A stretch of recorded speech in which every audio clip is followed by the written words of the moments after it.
and it may be that the ability to raise money on the internet has changed the dynamic, but the history is that these are decided long before somebody crosses the delegate threshold. Right. I mean, you have to go between Gary Hart in '84 and then Obama Clinton in 2008, I believe. Yeah. There's no other race in between that went all the way until someone reached an absolute majority. There just kind of is a general sense in the system that somebody's won.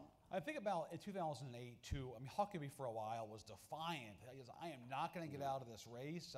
He didn't go after McCain in South Carolina. Thompson stayed in, hurt him there. He didn't have the dough to be on the air in Florida. He wasn't really a factor there. He had a flicker of life on Super Tuesday because he was really strong in his native South in a lot of states. He won a lot of states. And after that, he's, Romney gets out, and the question was, okay, well, Romney's out. Huckabee, when are you getting out? I mean, that's how the Republican Party operates. McCain's won, it's his turn. Romney's doing the right thing. Why is Huckabee still in the race? And he was dismissed by a lot of folks who really thought the race was basically over when Romney got out. But he didn't get out. And he was in Texas. I was down there in Texas with him. All the attention was about Hillary and Obama, but he was there in Texas. I remember going to Waco, home of Baylor University. He had hundreds of people at the Waco Hilton. After he was declared dead by the establishment in Washington, D.C., he was still in the race. But even Huckabee, that night, on the Texas primary night, when McCain won, even he got out at that point. Because, again, that's the nature of momentum. That's the culture of the party. It's time to get a winner. It's his turn. There's the door. You going to raise $1 billion, Larry? Well, I tell you, I think anybody who can project those kind of big numbers with accuracy probably ought to be on Wall Street instead of political consulting. But look, there's no question President Obama's going to have enough money to mount an aggressive race. There's no question the Republicans and the various groups affiliated are going to have the money to have an aggressive race. Whether it's this number or that number, I don't know, but it's going to be a well-funded race. Larry's taking resumes right after the panel. Yes, sir. Does anyone believe Donald Trump will get in the race? We didn't talk about him. No. I have no idea. Not a lot of enthusiasm there. Yes, sir. Yes, sir. Does Romney have a fire in the belly issue in terms of voters who might have felt stung by the way he dropped out? Does Romney have a what? Fire in the belly. Fire in the belly issue. Credibility issue as far as, will he go the distance if he gets tough? Because it seemed like when he dropped out, it wasn't the time to drop out. But I come back to that culture in the party. I mean, he had won Michigan, but besides that, he hadn't gotten, I guess, Nevada, but it didn't really count at that point. He hadn't really won anything, and he had just come off Super Tuesday where he had gotten routed across the country. And he really took some tough hits in the South, too, that sort of proved his difficulty in that region. And I think Romney, at that point, and I'd be curious for Charlie's view, I think Romney said the better part of valor right now is to drop out. I have a chance to be on the ticket, and failing that, I have a pretty good chance in 2012. Yeah, any objective observer would have told you the race was over. He just woke up to it sooner than Mike Huckabee did, and actually got a lot of credit with McCain supporters and a lot of the other people in the party for getting out when it was time and doing it gracefully. And Mitt Romney was so supportive of John McCain, it was unbelievable. He did everything we asked him to and more, and as did Governor Huckabee. He just took about a month to get around to start. Yes, ma'am.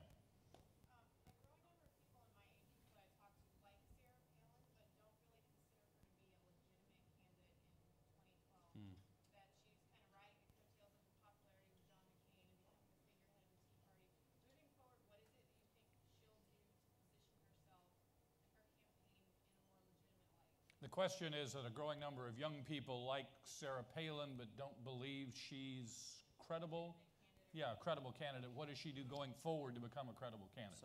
So right now, she came out of Election Day with in the exit poll with 60% or even 65% of the country saying they did not believe she was qualified to be president, and Did she not then believe. not qualified. No. And that is not easy to undo, as Dan Quayle discovered. He was never able to undo that first week of 1988. I mean, just the whole rest of his career. Your mother told you never get a second chance to make a first impression. So she then faced choices about how she would position herself and how she would comport herself over the next 4 years. she, by and large, has made choices that have expanded her notoriety, but not her credibility, right? I mean, she has kind of straddled the line between a politician and a celebrity in a way that has given her enormous, has kind of amplified her voice enormously, but hasn't done anything to kind of solve that core problem, and in fact has, kind of made it worse. She, in some ways, I think, is, as Huckabee was in 08, she's an identity candidate at this point. She is very much like Jesse Jackson in the 80s, where she's kind of an expression of kind of cultural identity more than she is an actual vehicle that large numbers of people think could run the country. So could you make a lot of noise in a Republican primary with that kind of backing? Yes, but there is a really hard ceiling, and I don't know what she does at this point to undo that. And all the indications are that she kind of wants to go, she has gone consistently in the other direction, kind of further toward being a political celebrity rather than kind of a potential president. If you look at who she's picking fights with recently, Kathy Griffin, Michael Moore, members of the mainstream media. That to me says she wants to be a talk show host or at least a sort of media personality. But here's the issue. We're living in a different time, and I think the sort of bright line between media personalities and political figures is not the same that it once was, and I think that she's the best exemplar of that. She straddles that line. So I think it would be foolhardy to totally dismiss her because of the fact that the rules have changed. And that part of the party is growing. And there's more and more downscale folks who are voting Republican. Yeah, right. But I think the premise of your question, though, gets to something of a hobby horse of mine that I was really struck by at the Southern Republican Leadership Conference last April in New Orleans that I picked up time and time again in talking to voters anecdotally, but you also see it in polls empirically. And that is, a lot of conservatives like her and think that she is a great symbol for the party, someone who gives the liberals hell and tells it like it is. When you go to the next step and you ask them, would you want her to be president? They often pause and they often say, how about vice president? How about RNC chairman? Or they just pause and say, I like her, but the mainstream media has been so mean to her that I think it's going to be hard for her. That, to me, is shorthand for saying that we don't see her having the keys to the car. We don't want to give her the keys to the car. And keep in mind something else, too. The Republican Party is still dominated by white males. Guys have a lot of influence in that party. Guys like her a lot. They're laughing because they know what I'm going to say. When guys go in the privacy of the ballot booth and they close that curtain, are they going to vote to make her a commander-in-chief? That's a big difference. I mean, it really is. Talking about her as somebody who, yeah, I like her giving the liberals hell on TV, but are they going to go into that voting place in the privacy and pull the lever? And that, to me, I think is unanswered question. If Governor Palin runs, and I do not know what she will do, and I don't believe she knows yet. She is a friend of mine. But I believe if she runs, she will go out and make serious speeches on policy. She will get into discussions, detailed discussions of policy, not only with the media, but with voters in town hall kinds of formats to show that she knows her stuff and that she's serious. And I think you would see her surround herself with people who had been in government before and were policy experts in different areas. And if she did all that, she could become a serious contender. Whether she does it and is a serious contender or not, she will be a major player if she runs. And as we said, her part of the party is getting bigger. Right. The part that likes her. So someone has to fill that lane. Someone ultimately has to be the champion of those voters. But she's also Jackson-like, as Ron smartly mentioned, in the sense of Jackson had a following in the party just like Palin, and privately, a lot of Democrats in '84 and '88 would curse Jackson's name. What a pain in the ass. But you know what, though? They would never say it in public because they didn't want to offend Jackson's supporters. The same way now, you talk to a lot of Republicans privately and they roll their eyes about Palin. They're not going to say it in public because they don't want to offend her supporters, which gets to my point. There's going to be a Palin primary. If she doesn't run, there's going to be, in the Republican primary, a contest to get in her good graces. So I think you're going to see her being something of a kingmaker if she isn't actually in the race, because who she gets behind and actually favors could sway some people. Final thoughts, gentlemen? Charlie? As a famous man said, I've already told you more than I know. Thank you, Whit.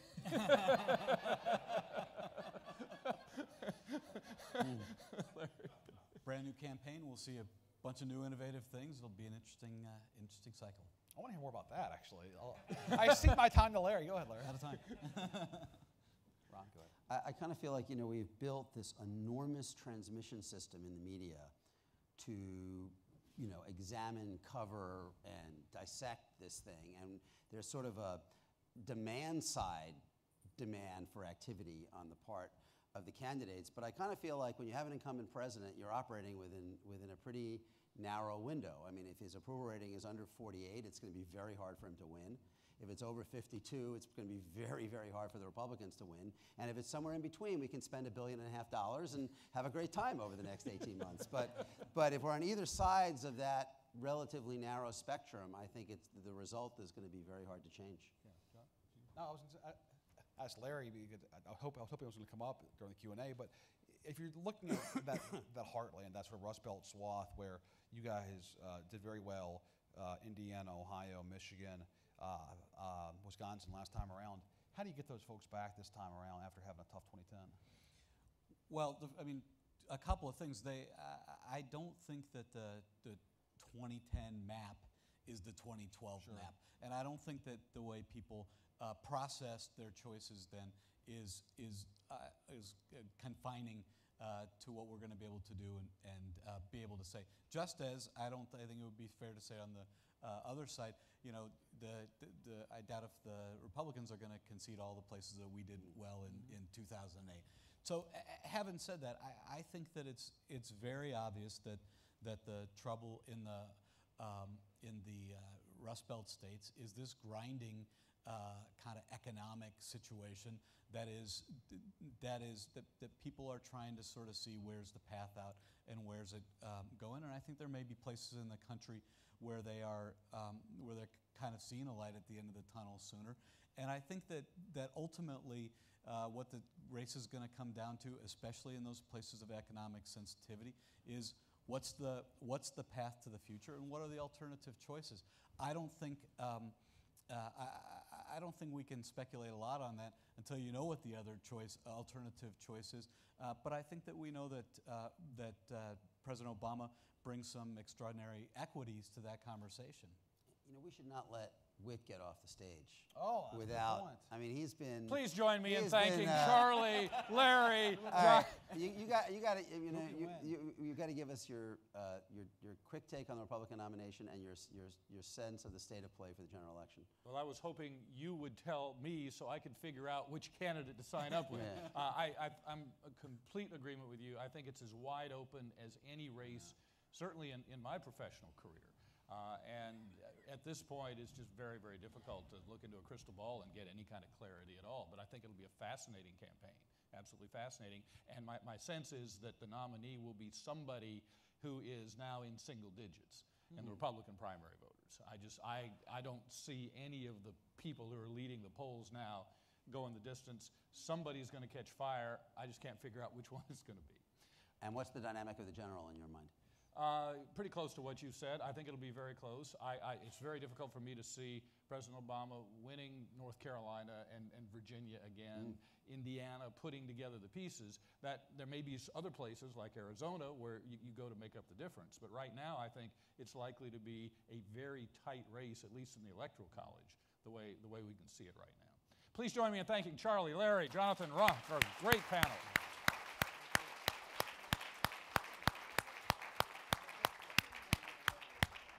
Guys, that was great. That was